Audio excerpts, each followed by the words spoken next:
নোয়াখালী সেনবাগ থেকে যুক্ত হচ্ছেন আমাদের সহকর্মী হিরণ খান। হিরণ, বর্তমান আপডেট কি আছে আপনার কাছে?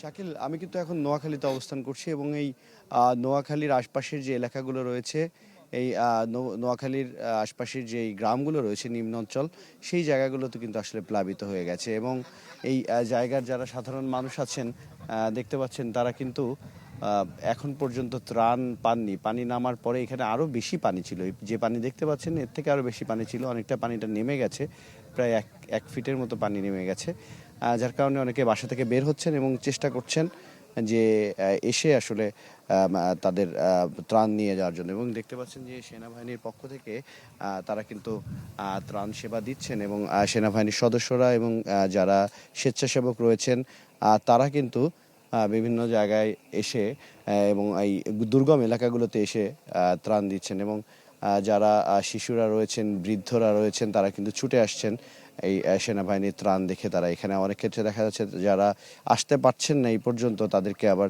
কাছাকাছি যেয়ে তারা ত্রাণ দিয়ে আসছেন এবং প্রতিটি জায়গায় কিন্তু আসলে একই অবস্থা এবং সাধারণ মানুষ যারা আছেন তারা কিন্তু আসলে চেষ্টা করছেন এবং এই বন্যা মোকাবেলা করতে। এবং সেনাবাহিনী, বিজিবি, স্বেচ্ছাসেবক যারা কাজ করছেন সরকারের পক্ষ থেকে, তারা কিন্তু আসলে সরকারি বেসরকারি পক্ষ থেকে তারা কিন্তু আসলে এই ত্রাণ নিয়ে আসছেন। তবে এখন সবথেকে উদ্বেগের বিষয় হচ্ছে যে শুধু শুকনো খাবার নয়, এখানে বিশুদ্ধ পানি, চিকিৎসা সেবার যে সরঞ্জামগুলো আছে সেগুলো খুবই প্রয়োজন।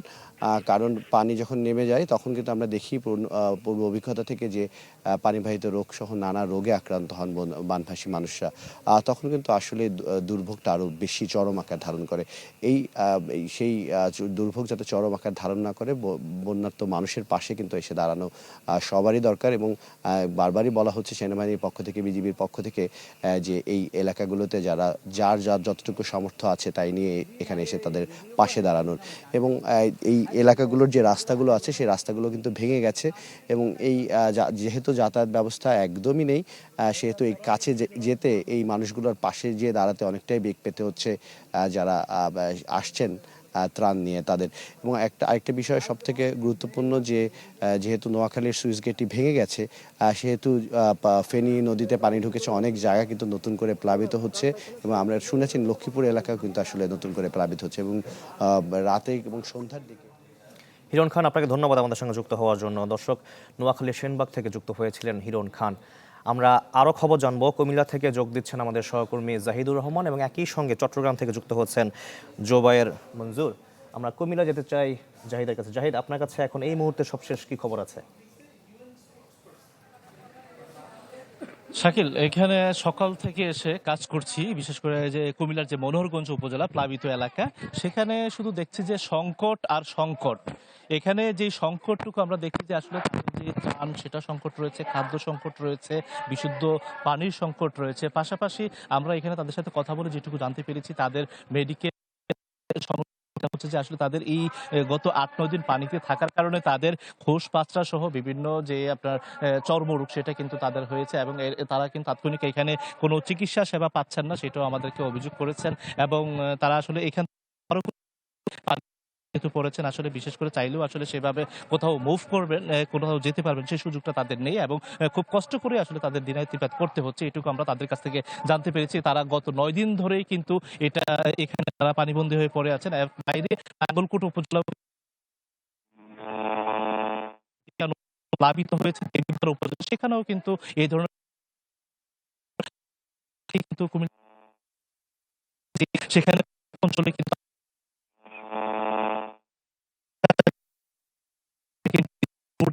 যুগে কিন্তু সেখানে খাবার নিয়ে যেতেও কিন্তু আমরা দেখেছি এবং অনেকেই কিন্তু সেখানে আটকা পড়ে আছেন, বিশেষ করে তাদের ফ্যামিলি যারা সদস্য তাদেরকে নিয়ে সেখানে অবস্থান করছেন। এবং আমরা দেখছি যে আসলে গতকালকেই কিন্তু বুড়িচঙ্গে ২ জন শিশু মৃত্যুর ঘটনা ঘটেছে এবং এই বন্যার কারণে গত যে ৭-৮ দিনের জলাবদ্ধতা, সেখানে কিন্তু আমরা দেখেছি যে ১২ জন মানুষ কিন্তু মারা গেছে। তো এতে করে কিন্তু প্রাণহানির সংখ্যাটাও কিন্তু কুমিল্লায় ক্রমান্বয়ে। আপনাকে ধন্যবাদ আমাদের সঙ্গে যুক্ত হওয়ার জন্য। এবার চলে যাব চট্টগ্রামে। জুবায়ের, আপনি ঠিক কোথায় এখন অবস্থান করছেন আর সেখানকার কি আপডেট আছে আপনার কাছে?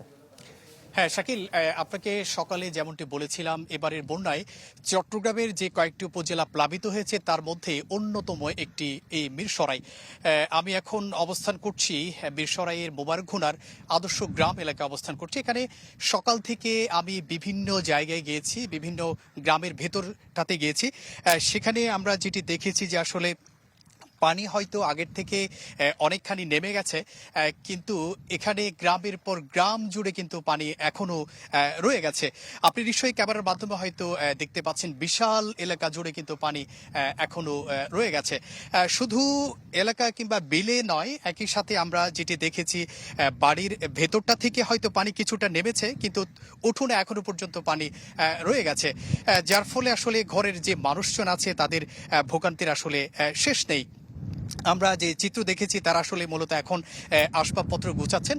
এবং একটি বিষয় একটু জানিয়ে রাখতে চাই, সেটি হচ্ছে যে আসলে অনেকে পানি ওঠার কারণে অনেকে কিন্তু আশ্রয় কেন্দ্রে তারা আশ্রয় নিয়েছেন, কিন্তু এখন মানুষ সেখান থেকে কিন্তু নিজ ঘরে ফেরা শুরু করেছেন। এখন ঘরে ফেরার পরই তারা সেই চিত্র দেখছেন, অর্থাৎ যে ক্ষয়ক্ষতির চিহ্ন কিংবা চিত্র সেটি কিন্তু তারা দেখছেন।